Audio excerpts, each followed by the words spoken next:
We all know how travel is bought and sold, but within the last few years, more new entrants are looking at ways to offer consumer travel services through a recurring subscription fee. These services include personalized travel planning and booking services, as well as subscriptions for access to travel products. The rise of consumer subscription services over the past decade or more is undeniable, from Netflix and Spotify to Trunk Club and, of course, Amazon Prime.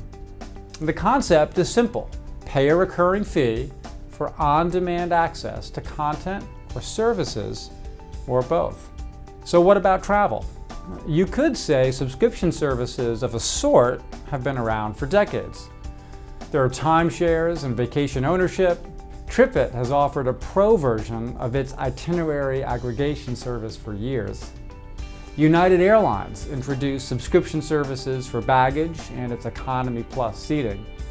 But perhaps the biggest subscription and service in travel is, of course, credit cards, which may offer such things as a travel agent concierge for planning and booking, members-only offers, access to airport lounges, and more. Several startups over the past few years have introduced new travel services on a subscription model, and they seem to fall into one of three categories. The first, private flights. A slew of new companies have been trying to do for private jet charters what Uber did for private cars.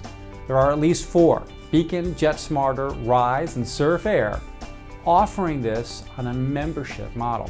There are a handful of startups trying to reinvent travel planning and booking through a mobile messaging experience. Two, Hypertravel and Pana, have already launched, while Lola Travel, founded by some ex-kayakers, is expected to launch later this spring.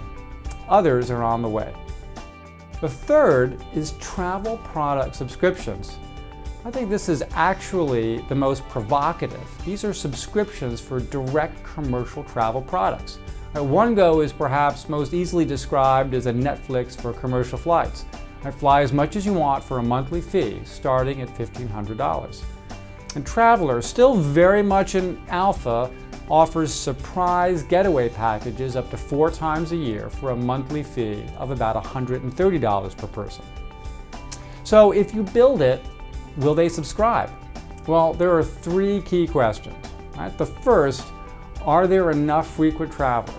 So while video and music consumption, this may be a daily experience, most travelers take just 2 to 3 trips per year. In fact, just 1 in 10 leisure travelers takes 6 or more trips per year.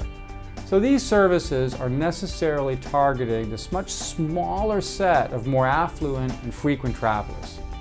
The second key question: will travelers pay for travel on a subscription basis?